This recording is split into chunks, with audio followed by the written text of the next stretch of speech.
The Apex Survival update is here, and it includes a large host of new features to add additional depth and difficulty to your survival gameplay. In this video, we'll be going through each of these features in depth, so check out the timestamps below if you wish to learn about any particular feature.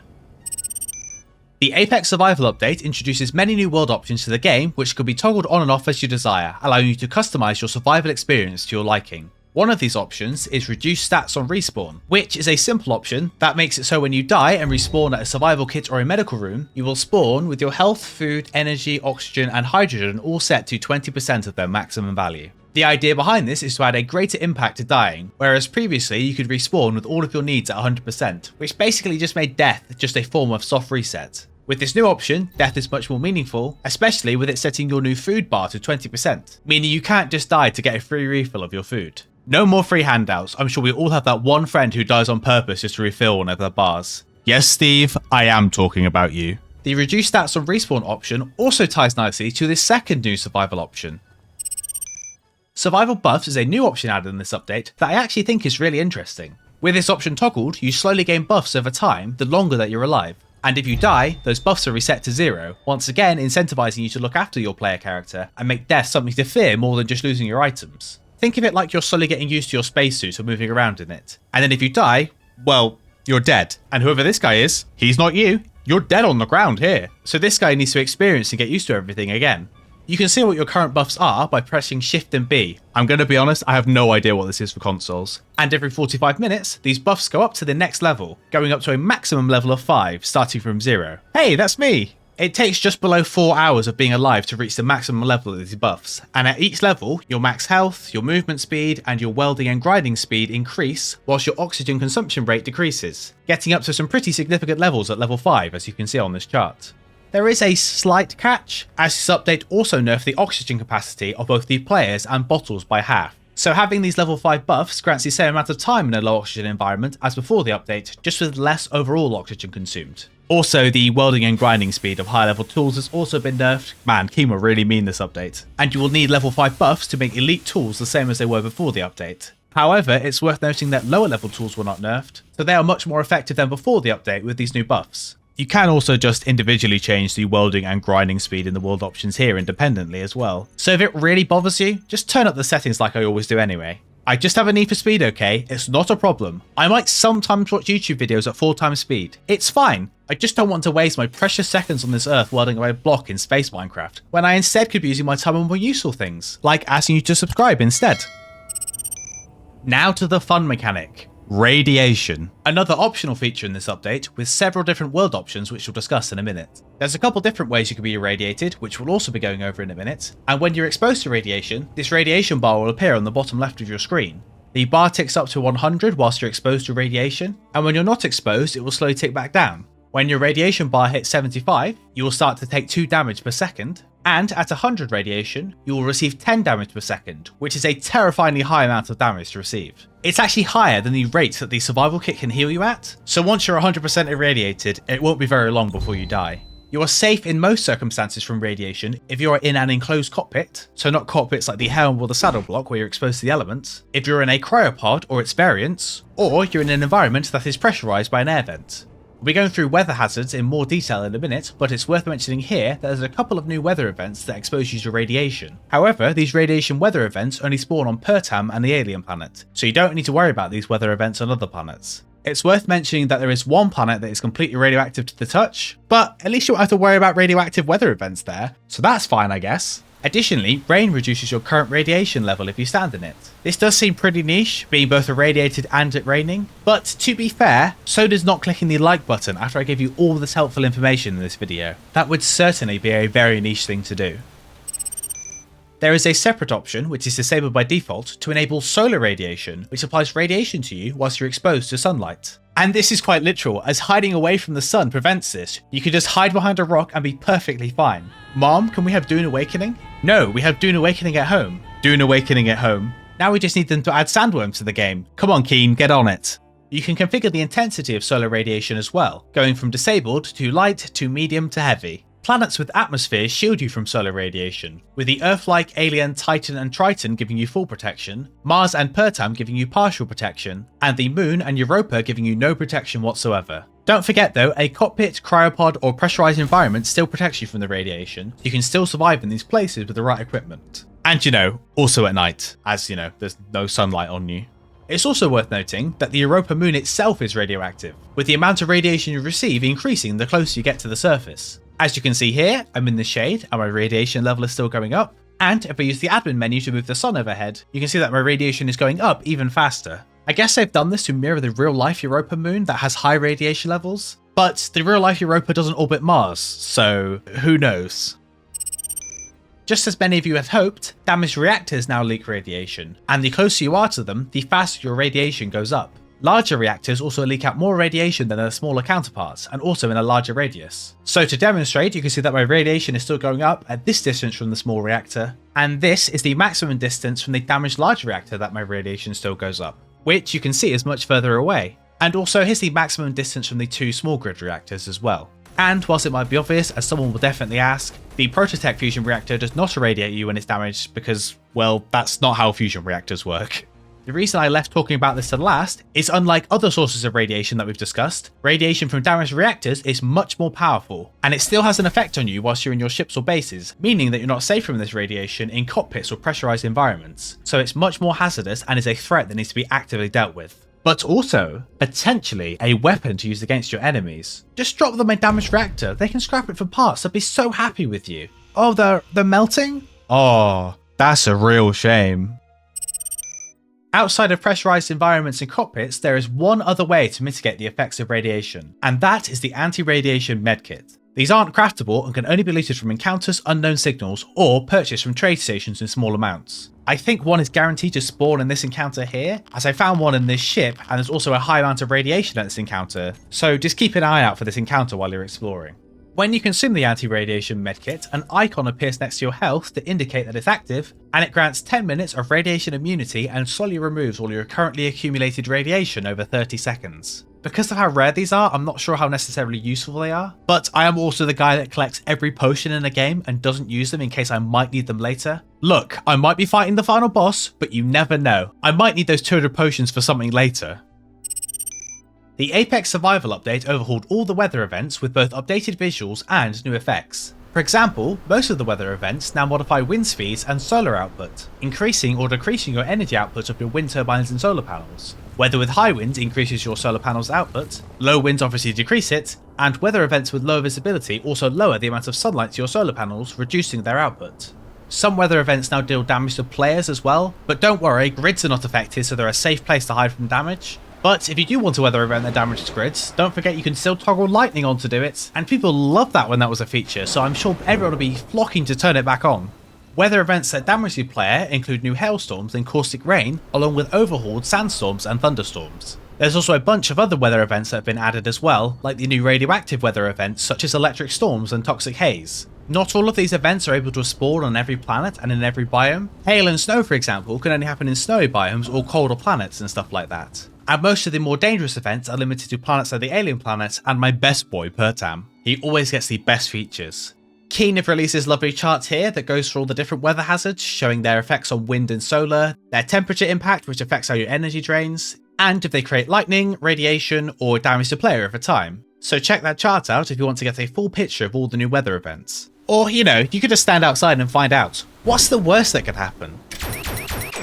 Meteor storms aren't technically new to space engineers. They've actually been in the game, if you can believe it, longer than planets have. But in the Apex Survival update, they've been updated and improved. A lot of these changes are back-end that you don't really need to worry about, so I'll only go over the changes that affect gameplay.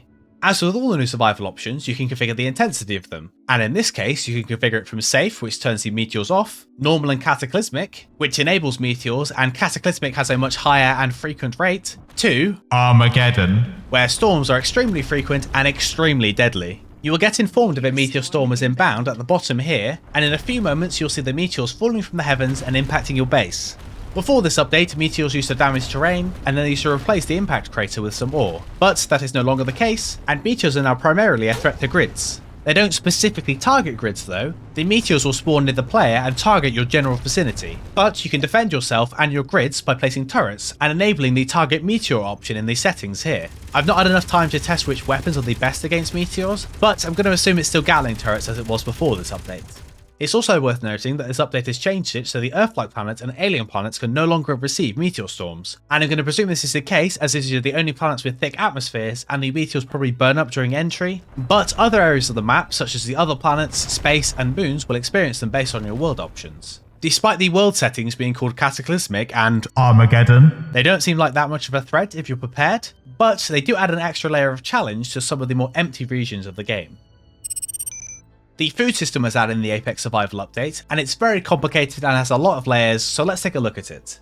To start with, you can enable food in the world options here, even on older saves, so those that want to add food to existing worlds are able to. Food is enabled by default in new survival worlds, but it is obviously disabled in creative mode. And you can easily tell whether or not food is enabled in your world by the fact there is an additional food bar on the bottom left of your interface. In the world settings, there's this new option here called food consumption rate, which is a drop down with 4 different options which dictates how fast your food bar will drain. These options are disabled, which will obviously turn off the food system, slow, which means it will take 3 hours for the food bar to fully drain from 100 to 0%, moderate, which means it will take 1.5 hours to drain your food bar, which is the default option, and fast, which will take 45 minutes to fully drain.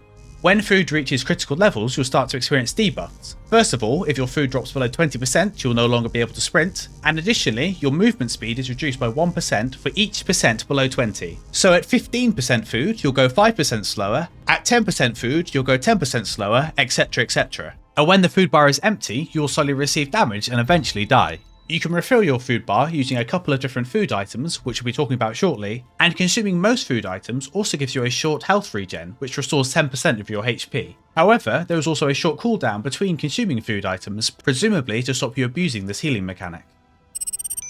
So, there are 9 base food items, which can be combined together into meal packs using the food processor. There's algae and grain, which give no sustenance on their own. Fruit, vegetables and mushrooms restore a small amount of food and health by themselves, and there's also meat, both mammalian and insect, which uncooked actually reduces your food and health, and whilst cooked restores a much more significant amount than the other base ingredients. It's also worth mentioning that food doesn't expire, so you don't need to worry about any of your fruit or veg going off.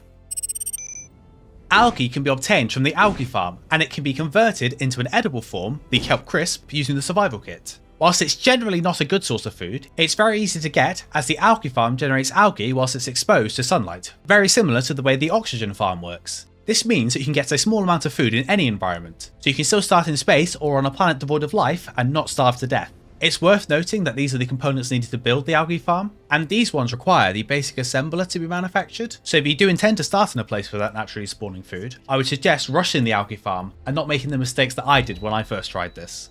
The Earth-like, alien and Pertown planets all have forageable bushes which spawn on their surfaces. The Earth-like planet has the most abundance of these forageable bushes, Pertown is much more sparse with them, and the alien planet has a large amount of harvestable mushrooms. You can harvest these by interacting with them, and the food will be added to your inventory, or alternatively, you can put a collector onto one of your ships or rovers, and it will automatically harvest the food items when your collector gets close enough.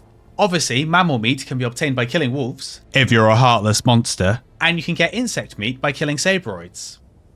And if you've ever wondered what sabroid meat tastes like, apparently its flavour is a mix between cod and chicken with a soft tofu-like texture. That's still not going to get me to eat it though. I've seen what happens when people eat alien bug meat. On top of all those methods, food and seeds can also be gathered from encounters, unknown signals, and trading with NPCs as well. Using the food processor, you're able to craft meal packs and also convert base food items into seeds or spores. If I go to my food processor here, you can see at the top there is a harvesting tab, and inside you can see I have 4 recipes to convert fruit, grain, mushrooms and vegetables into seeds or spores. The seeds and spores that we craft can then be placed in a farm plot block to grow additional food. The farm plot is quite a complex block with a lot of moving parts with it, but it is your primary way to increase the amount of food you have. To start with, the farm plot has an internal water tank. Yes, once again, water has been added to Space Engineers 1. And the water in this block is slowly drained by the crops planted inside of it. This water is created by another block, the irrigation system, which converts ice into water. You'll need to use these 2 blocks together, as without a source of water your crops will die, and the irrigation system can convey water around your grid like any other item or gas to all of your farm plots. Additionally, you don't need to worry about any light for your crops, as the farm plot has a light built into it, which can also be manipulated like any other light in the game. So yes, you can have a disco for your plants if you wish. If you interact with the farm plot, it brings up this menu here, and you can select any seeds in your inventory and plant them. It's worth noting that each of the different things you can plant all have different properties. So if I plant this grain, press refresh, you can see it says what is planted, its current progress, how long it's been growing, its health, which we'll come back to, its current water level, and its current water usage. So grain plots use 16 litres of water per minute, takes 30 minutes to be fully grown, and when harvested gives 2 to 3 grain. Mushroom plots use 12 litres of water per minute, take 12 minutes to be fully grown, and like the grain does, gives 2 to 3 mushrooms when harvested. Vegetable plots use 15 litres of water per minute, take 20 minutes to be fully grown, and gives 2 to 3 vegetables when harvested. And finally, fruit plots use the highest amount of water, 20 litres per minute, take the longest time of 35 minutes to be fully grown, and at the end of that, still only yield 2 to 3 fruit when harvested. Whilst it might seem that certain crops are better than others, don't forget that we can combine the base food products together to create better meal packs later on. It's also worth noting that you can harvest crops before they're fully grown, but you don't get anything back from it, it's just a way to empty out the plot. As I mentioned earlier, crops have health values. If you harvest a crop that is below 100% health, it will yield a lower amount, and if its health reaches 0, it will die. If a farm plot runs out of water, the crops planted in it will take health damage, taking 10% damage for every minute they're out of water. The irrigation system block converts 1 kilogram of ice to 1 litre of water. So this means that grain, for example, only requires 480 kilograms of ice to be fully grown, which isn't really that much. Just to put that into context, when you mine ice in Space Engineers, you pick up thousands of kilograms at once. Even this small miner here can carry 42,000 kilograms of ice, which will create enough water to fully grow 60 fruit farm plots. Which, as I mentioned earlier, fruit is the crop that requires the most amount of water to grow, so this amount of ice could probably supply even more farm plots than that. And additionally, you probably won't actually need that many farm plots at once. For a single person, you only need a couple of farm plots to fulfill your daily needs, even on the highest food setting, so I wouldn't worry too much about the micromanagement of this. The irrigation system can also make a maximum of 40 litres of water per second, which is 2,400 litres per minute, and 2,400 litres per minute is enough to support 120 growing fruit plots, which once again is the crop with the highest water upkeep. So a single irrigation system will likely supply more farm plots than this. Also, you definitely don't need anywhere near this amount of farm plots to have enough food to survive, so this won't be an issue as long as you're topped up on ice. It's also worth noting as well that when a crop is fully grown, its water consumption is reduced to 1/10 of its original value. So you can use fully grown farm plots as decoration if you desire. Farm plots also use a small amount of power as well, and if they run out of power or are toggled off, the crops won't die and will keep growing, but the block will stop accepting water, meaning eventually they'll run out of water and face the effects of lack of water instead. Crops will take damage if the plot is exposed to extreme temperatures, both hot and cold, which also includes if they're exposed to the vacuum of space, and they will die in a matter of seconds in these circumstances. I would definitely recommend that if you are anywhere but the Earth-like planet, that you keep your farm plots in a sealed, pressurized environment, so you don't have to risk any extreme weather killing any of your crops. And finally, crops are removed if the farm plot's block is damaged or ground down. However, even if your crops are damaged by any of the things we just spoke about, if the crop is still growing, it will slowly repair this damage over time, so not all is lost if your crops take a little bit of damage. As I showed earlier, crops can be harvested by interacting with the farm plot and pressing the harvest button here, which then adds the produce to your inventory. However, as with forageable plants in the world, farm plots can also be harvested using a collector. As you can see here, as I fly my ship over this farm plot, the crop inside of it vanishes, and then if I look in the inventory of my ship, the produce is now inside its cargo container. Collectors only harvest from farm plots that are fully grown or at 0% health, so you don't need to worry about them passing over farm plots that are still growing. The most important thing to note though, is that you cannot use a collector on the same grid as the farm plot to harvest them. However, you can use collectors on subgrids.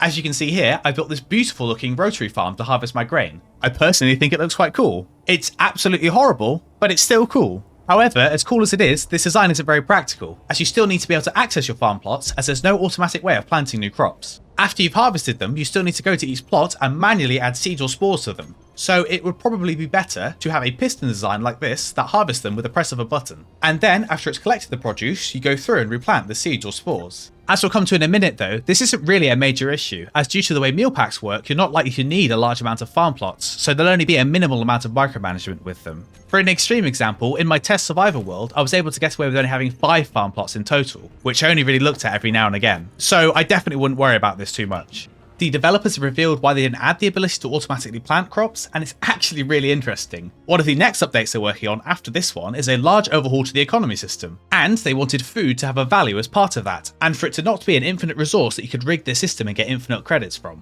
I am very excited for an economy system rework, and it does kind of make sense for them to not want to add a way to get infinite resources, as there's not really anything else in the game that works like that. But I understand some people will still want to automate this system, so I'm sure a mod will be released very soon that lets you auto-plant if there isn't already one, and I'm sure there's a request to add this on the Keen support forums, so you can upvote that as well if you want. Algae can be easily automated if you want an infinite source of renewable food, but it takes far more actions to restore a much smaller amount of hunger than the things we're about to talk about next. As I mentioned earlier, the food processor block is responsible for turning basic food items into meal packs. There is one exception, which I also mentioned earlier, which is the kelp crisp, the only food item that the survival kit can assemble, which is made from the algae produced by the algae farm. If I go to the production screen of the food processor, you can see all the craftable meal packs, ranging from the ones that refill the least amount of your food bar to the ones that fill up 100% of your food bar in one go. And additionally, whilst it's not written here, all of these restore a small amount of your health over time as well. All of these meal packs require different combinations of ingredients from the 9 base food products, and they are, from worst to best, fruit bar, garden slaw, red pellets, chili, flatbread, ramen, fruit pastry, veggie burger, curry, green pellets, dumplings, spaghetti, lasagna, burrito, frontier stew, seared sabroid, and steak dinner. Lasagna and onwards require meat in their recipe, so spaghetti is the best farmable source of food, restoring 71% of your food bar in one go. It's also worth noting that the meal packs that require meat as an ingredient require you to craft the cooked meat first, so those recipes are a 2-step process. All of the meal packs have a short description about them as well, which is quite fun, although reading them has made me a little bit hungry. Veggie burger. There's also some additional food items that aren't craftable, and that can only be obtained from NPCs and encounters, but I will leave those for you guys to discover yourselves. There's a bunch of other changes and new blocks in this update, but as those don't pertain to the updated survival mode of the game, I will leave those to another video, so stay tuned for that. And if you found this video helpful at any point, don't forget to like this video and subscribe to this channel to see more Space Engineers guides like this. And if you want to go the extra mile and support this channel, you can become a Patreon or YouTube member with the links in the description below.